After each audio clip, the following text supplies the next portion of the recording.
They left the busy scene and went into an obscure part of the town, where Scrooge had never penetrated before, although he recognized its situation and its bad repute.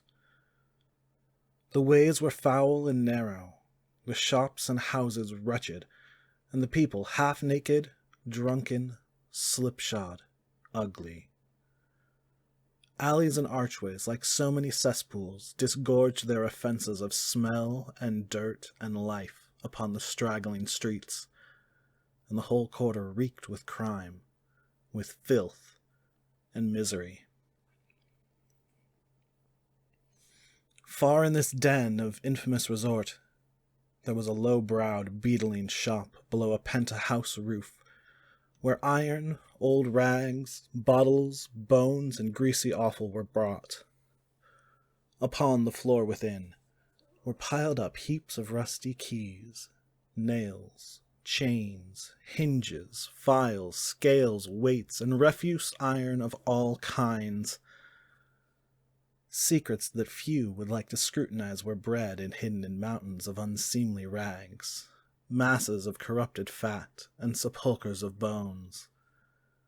Sitting in among the wares he dealt in, by a charcoal stove made of old bricks, was a grey-haired rascal nearly 70 years of age, who had screened himself from the cold air without by a frowsy curtaining of miscellaneous tatters hung upon a line, and smoked his pipe in all the luxury of calm retirement.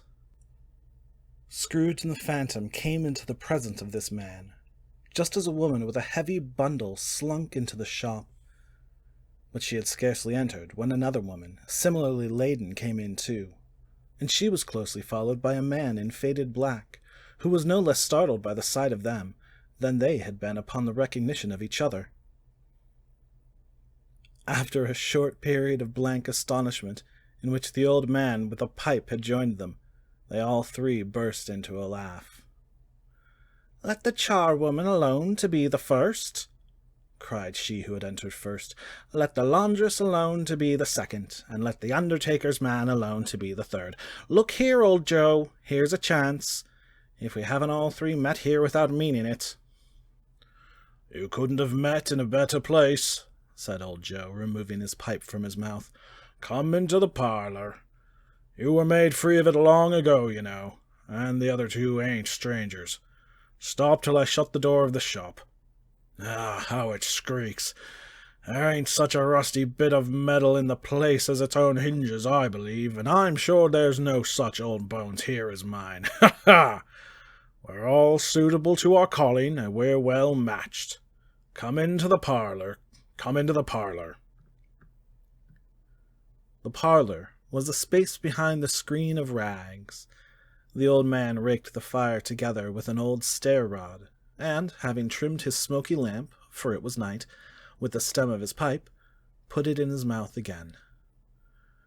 While he did this, the woman who had already spoken threw her bundle on the floor, and sat down in a flaunting manner on a stool, crossing her elbows on her knees, and looking with bold defiance at the other two. "What odds, then? What odds, Mrs. Dilber?" said the woman.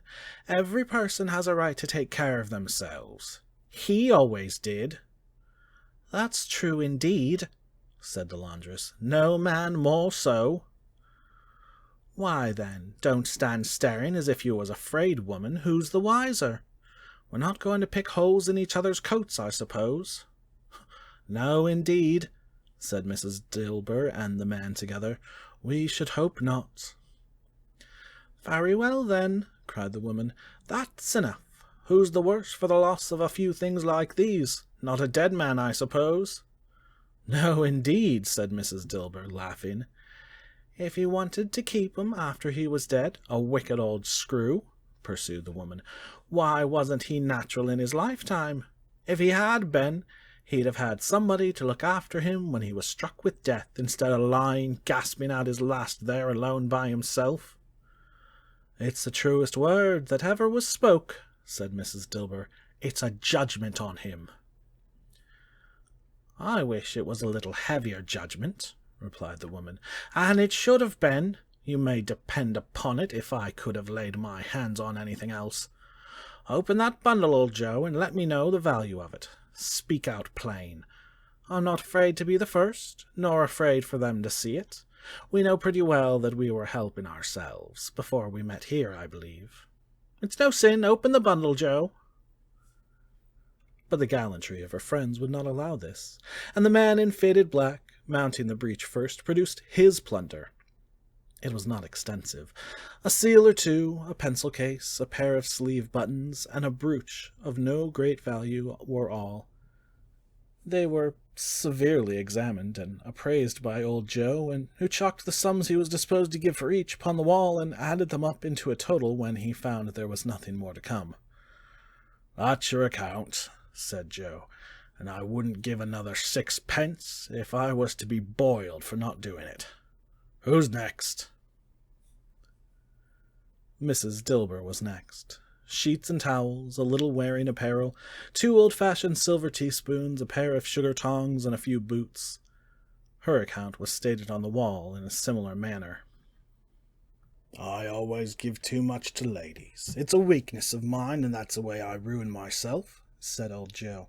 "That's your account, and if you asked me for another penny or made it an open question, I'd repent of being so liberal and knock off half a crown." "Now undo my bundle, Joe," said the first woman. Joe went down on his knees for the greater convenience of opening it, and having unfastened a great many knots, dragged out a large and heavy roll of some dark stuff. "What do you call this?" said Joe. "Bed curtains?" "Ah," returned the woman, laughing and leaning forward on her crossed arms. "Bed curtains?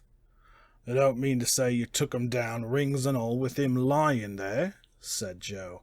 "Yes, I do," replied the woman. "Why not?" "You were born to make your fortune," said Joe, "and you'll certainly do it." "I certainly shan't hold my hand when I can get anything in it by reaching it out, for the sake of such a man as he was, I promise you, Joe," returned the woman coolly. "Don't drop that oil upon the blankets now." "His blankets?" asked Joe. "Whose else do you think?" replied the woman. "He isn't likely to take cold without 'em, I dare say." "I hope he didn't die of anything catching, eh?" said old Joe, stopping in his work and looking up. "Don't you be afraid of that," returned the woman. "I ain't so fond of his company that I'd loiter about him for such things if he did. Ah, you may look through that shirt till your eyes ache, but you won't find a hole in it nor a threadbare place. It's the best he had, and a fine one too. They'd have wasted it if it hadn't been for me."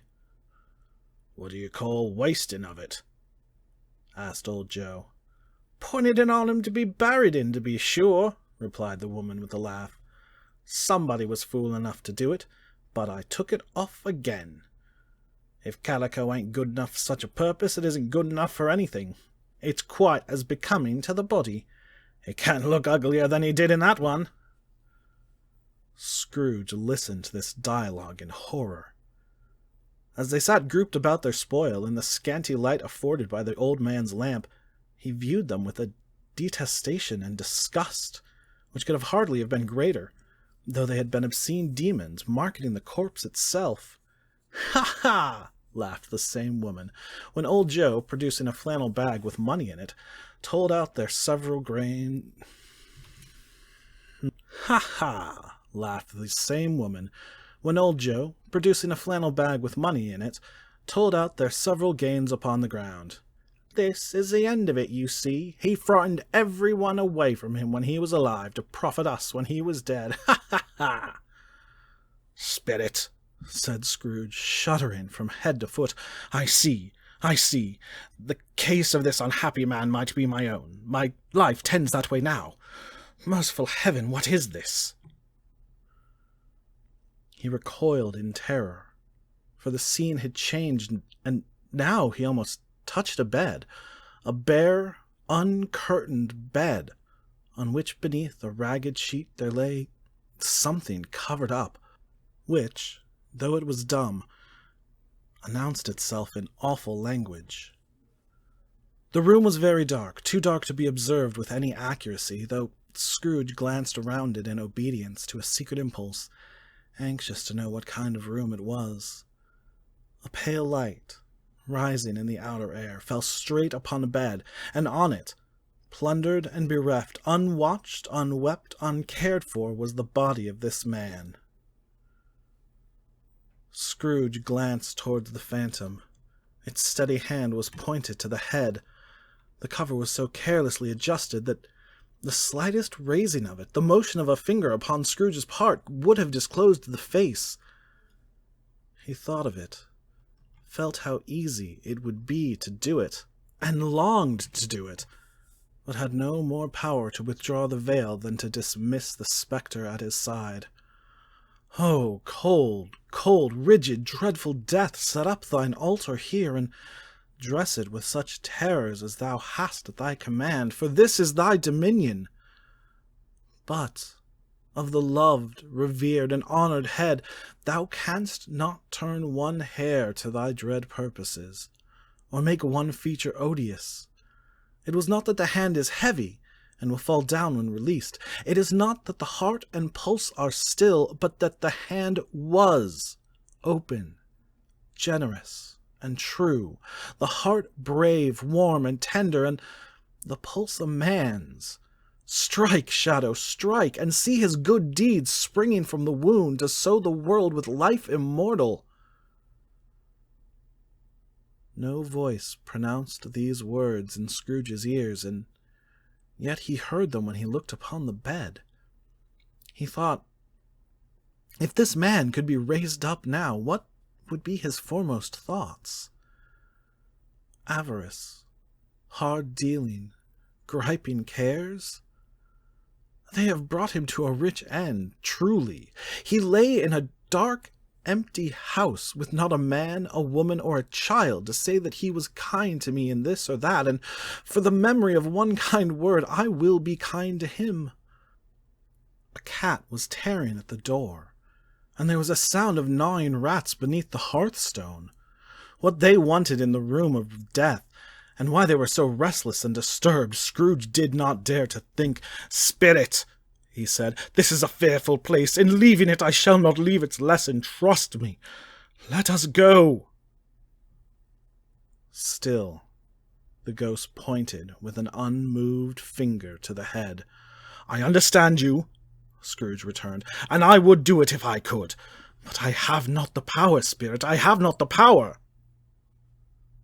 Again it seemed to look upon him. "If there is any person in the town who feels emotion caused by this man's death," said Scrooge, quite agonized, "show that person to me, Spirit. I beseech you."